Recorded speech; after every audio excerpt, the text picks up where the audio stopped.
모세가 아직 살아있을 때 이스라엘이 요단 동편에 도착을 해서 그 땅을 차지했습니다. 그때 세 지파, 르우벤 지파와 갓 지파와 므낫세 반 지파가 모세에게 이렇게 부탁을 했습니다. 우리는 가축이 많으니 이 요단 동편에 머물게 하여 주시옵소서. 그렇게 부탁을 합니다. 모세는 처음에 이것을 허락하지 않았습니다. 그러나 그들이 요단강을 건너서 형제들과 같이 가나안 정복에 참여하겠다라는 의사를 밝히자 모세가 허락을 해줍니다. 민수기 32장을 보면 모세가 불편한 심정을 드러내면서 이것을 허락해 주는 것을 우리는 볼 수 있습니다. 너희가 요단강을 건너가서 싸우면 여호와 앞에서나 이스라엘 앞에서나 무죄하여 돌아오겠고, 너희가 만일 그같이 하지 아니하면 여호와께 범죄함이니라. 그렇게 이야기를 합니다. 그들이 요단 동편에 정착을 했습니다. 모세에게 부탁을 해서 정착을 했습니다. 그리고 요단강을 건너가서 가나안 전쟁에 참여하라고 모세가 이야기를 합니다. 그리고 거기에 동참하겠다라고 이야기를 하자 모세도 허락을 해줍니다. 이스라엘은 12지파로 나누어져 있었지만 하나님의 백성이라는 정체성으로는 하나였습니다. 그래서 모세가 가나안 땅에 너희가 함께 들어가서 전쟁을 해야 된다, 함께 들어가서 싸워야 된다라고 이야기를 하는 것입니다.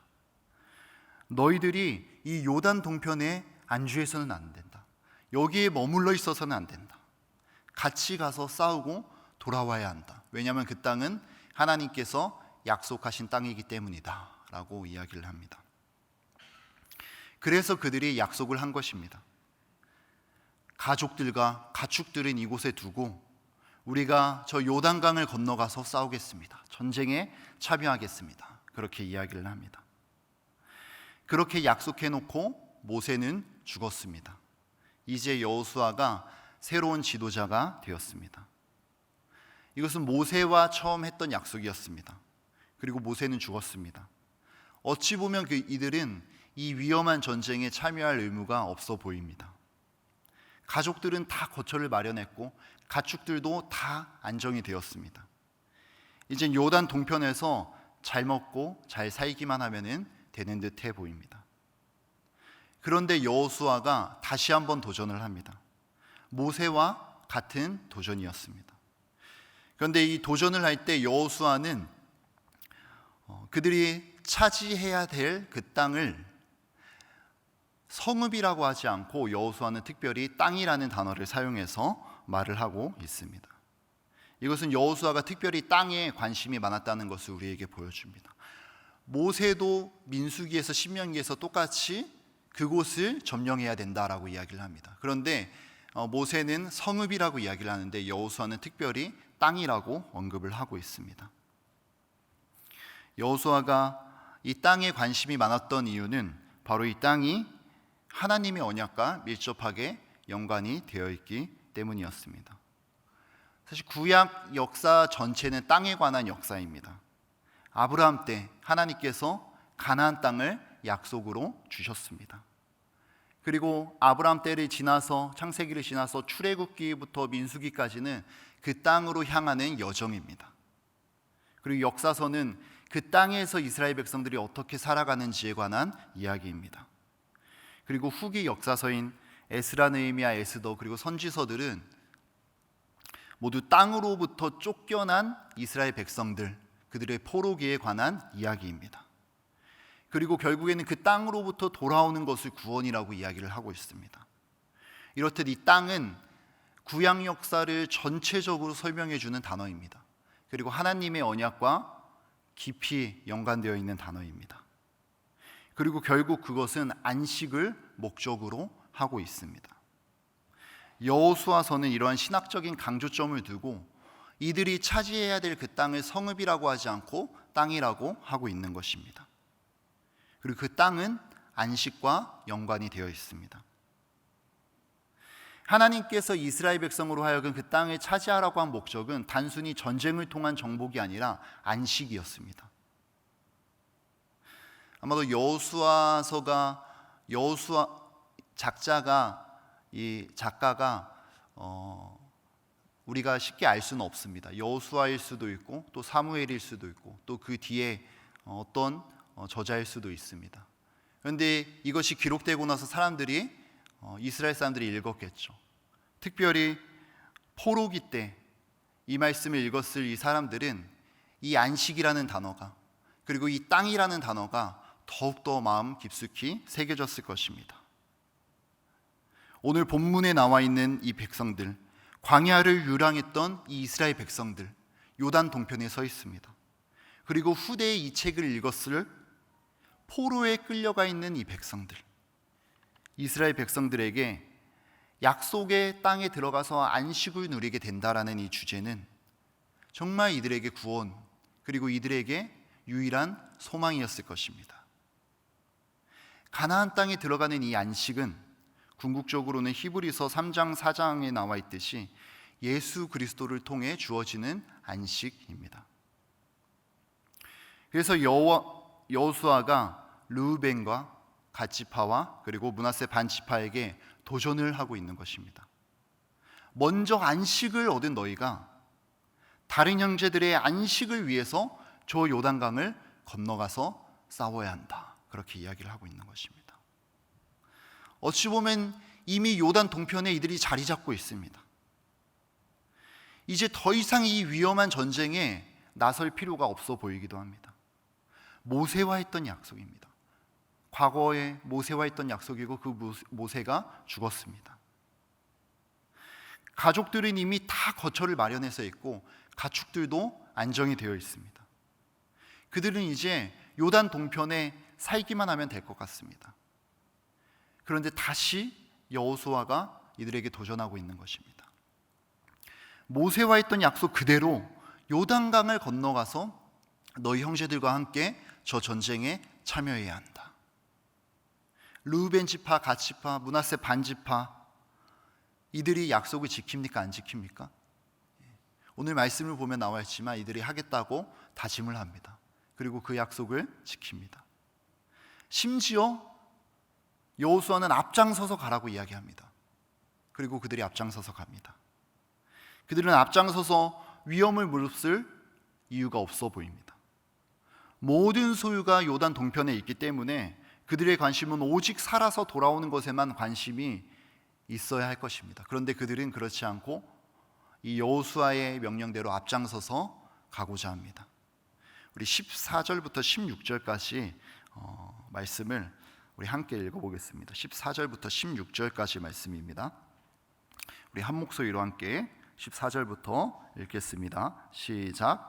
너희의 처자와 가축은 모세가 너희에게 준 요단 이쪽 땅에 머무르려니와 너희 모든 용사들은 무장하고 너희의 형제보다 앞서 건너가서 그들을 돕되 여호와께서 너희를 안식하게 하신 것 같이 너희의 형제도 안식하며 그들도 너희의 하나님 여호와께서 주시는 그 땅을 차지하기까지 하라. 그리고 너희는 너희 소유지 곧 여호와의 종 모세가 너희에게 준 요단 이쪽 해 돋는 곳으로 돌아와서 그것을 차지할지니라. 그들이 여호수아에게 대답하여 이르되 당신이 우리에게 명령하신 것은 우리가 다 행할 것이요 당신이 우리를 보내시는 곳에는 우리가 가리이다. 이렇게 이야기를 합니다. 물론 그들이 가축이 많아서 요단 동편에 머물기로 한 선택은 100% 옳은 선택은 아니었습니다. 요단 동편은 민수기 34장과 신명기 32장을 봐도 약속의 땅인 가나안에 속한 땅은 아닙니다. 그래서 모세가 불편한 심정을 드러내면서 처음에 허락해 주지 않았던 것이었습니다.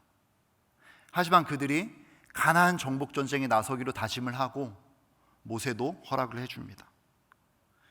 그래서 그들이 가나안 땅이 아닌 이 요단 동편에 정착해 있음에도 불구하고 하나님께서 이 세 지파를 인정해 주시는 것입니다.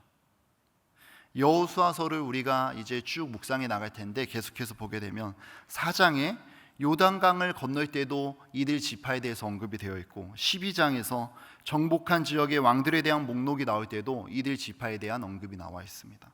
그리고 결정적으로는 22장에 땅 분배를 마치고 각 지파를 축복하는 본문에도 이들 지파에 대한 언급이 나와 있습니다. 그들은 이미 정착해 있습니다. 인간적인 마음에서 그들은 그 땅을, 그 요단강을 건너갈 필요가 없어 보입니다. 하지만 여호수아는 모세와 마찬가지로 다시 한번 도전을 하면서 이야기합니다. 앞장서서 가나안 땅으로 가서 전쟁에 참여하라. 그리고 그들은 순종합니다. 가장 편안한 위치에 있었고 가장 기득권을 누릴 수 있는 자리에 어쩌면 그들이 있었을지도 모릅니다. 그런데 그들이 형제들의 안식을 위해서 전쟁에 떠나기로 다짐을 합니다. 여러분, 노블레스 오블리주가 무엇입니까? 가지고 있는 만큼 희생해야 한다는 것입니다. 이런 의미에서 우리 그리스도인들은 영적으로 노블레스 오블리주에 해당하는 자들이 아닐까 생각해 봅니다. 하나님께서 너희를 안식하게 하신 것 같이 너희도 형제를 안식하게 하라. 15절 오늘 말씀입니다. 하나님께서 너희를 안식하게 하신 것 같이 하나님께서 우리에게 안식을 먼저 허락해 주셨습니다. 우리는 세상에 누릴 수 없는 안식을 얻은 자들입니다. 그러면 어떻게 해야 합니까? 우리의 형제들, 교회 안에 있지만 여전히 이 안식을 누리고 있지 못한 형제들, 그리고 교회 밖에 있지만 안식을 누리고 있지 못한 자들, 그들이 안식을 누릴 수 있도록 우리가 먼저 앞장서서 건너가서 싸워야 할 것입니다. 이게 바로 하나님께서 이 새벽에 우리를 불러주신 이유입니다. 우리가 많은 성도님들 중에 하나님께서 이 아침에 우리를 불러주신 이유가 여기에 있지 않을까 생각해 봅니다. 우리는 참 안식이 예수 그리스도 안에 있다는 것을 믿는 자들 아닙니까? 참 안식이 주님 안에 있기 때문에 이 아침에 피곤함에도 불구하고 이 기도의 자리에 여러분이 나오신 것 아닙니까? 그러면 그 안식을 나만 넓은 들판에 누워서 누리고만 끝낼 것이 아닙니다. 그럴 것이 아니라 그들이 안식을 모르는 자들이 안식을 누릴 수 있도록 우리가 앞장서서 싸워야 한다는 것입니다. 그들을 위해서 우리가 이 시간 기도해야 한다는 것입니다. 이것이 저와 여러분을 이 새벽에 하나님께서 불러주신 이유일 줄로 믿습니다. 아침에 나와서 기도하는 여러분이 아니면 누가 할 수 있겠습니까? 기도하시는 성도님들이 아니면 누가 그 일을 할 수 있겠습니까? 우리가 좀 더 확장해 보자면은 이것은 교회의 존재 이유이기도 합니다. 하나님이 교회를 이 땅에 세우신 이유가 무엇입니까? 우리가 어떻게 교회가 이기적이 될 수가 있겠습니까? 우리만 이 완전한 안식의 땅이 아닌 이 교회에 머물러서 우리만 잘 먹고 잘 살 수 있겠습니까? 우리도 이들과 마찬가지로 요단 동편에 그냥 머물러서 자신만을 위해서 살아갈 수가 있겠습니까? 우리만 평안하다 할 수는 없을 것입니다. 교회는 세상에 안식을 가져다 줄 수 있는 예수님께서 세우신 유일한 기관입니다. 세상의 모든 모임들은 그 멤버들만을 위해서 존재합니다. 어떤 동호회도 마찬가지고 어떤 모임도 마찬가지입니다. 하지만 교회는 다릅니다. 먼저 안식을 누린 자들이, 먼저 안식을 누린 우리가 세상의 안식을 주기 위해서 모인 곳이 바로 교회인 것입니다. 교회는 이만하면 됐다는 없습니다. 주님 앞에 서는 그날까지 우리는 안식을 모르는 자들에게 안식을 전하며 살아가야 할 소명이 있는 것입니다. 너희를 안식하게 하신 것 같이 너희의 형제도 안식하게 하라. 우리가 먼저는 우리가 정말 안식을 누리고 있는지 돌아봐야 될 것입니다. 그리고 안식이 없는 자들에게 안타까운 마음이 우리가 있는지 우리 자신을 돌아봐야 할 것입니다. 우리가 예수 그리스도를 가졌으면 모든 것을 얻은 자들 아닙니까? 그리스도인들은 다 가졌기 때문에 노블레스 오블리주를 행할 수 있는 것입니다. 예수님께서 다 이루셨기 때문에 그리스도인이 되는 그 순간부터 노블레스 오블리주를 행해야 하는 것입니다. 그리스도인들은 어찌 보면은 상상할 수 없는 특권과 상상할 수 없는 기쁨을 가진 자들입니다. 그런데 세상 사람들이 다 구하고 있는 것에 똑같이 우리가 목말라 하고 있으면은 세상 사람들이 그리스도를 볼 수 있겠습니까? 이제 우리 인생의 유일한 이 남은 소명, 우리가 정말 이 안식을 누리고 있는지, 예수 그리스도 안에서 목마름 없이 이 안식을 우리가 누리고 있는지 돌아봐야 할 것입니다. 그리고 오늘 이 15절의 이 말씀처럼 하나님께서 너희를 안식하게 하신 것 같이 너희도 너희의 형제들을 안식하게 하라, 이 말씀을 우리가 기억해야 할 것입니다. 우리 인생에 남은 유일한 이 소명입니다. 이 안식을 모르는 자들에게 안식을 전하고, 또한 우리는 이 안식을 누리고 있는지 돌아보면서 살아가는 우리 사랑하는 모든 성도님들이 다 되시길 주님의 이름으로 간절히 축복합니다. 우리 이 시간 함께 기도하겠습니다. 우리 안식을 모르는 자들, 그리고 여전히 목말라서 죽어가고 있는 자들, 그리고 괴로움 속에서 출구를 찾지 못하고 있는 자들을 위해서 우리 함께 기도했으면 좋겠습니다.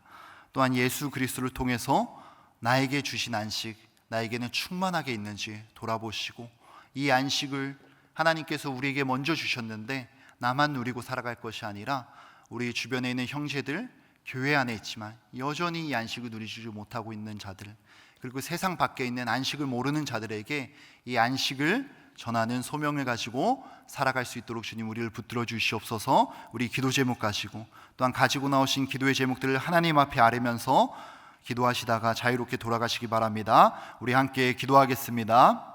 하나님 아버지 감사합니다. 하나님, 우리를 이 아침에 불러주시고 아버지 하나님 안식의 자리에 초대해 주시는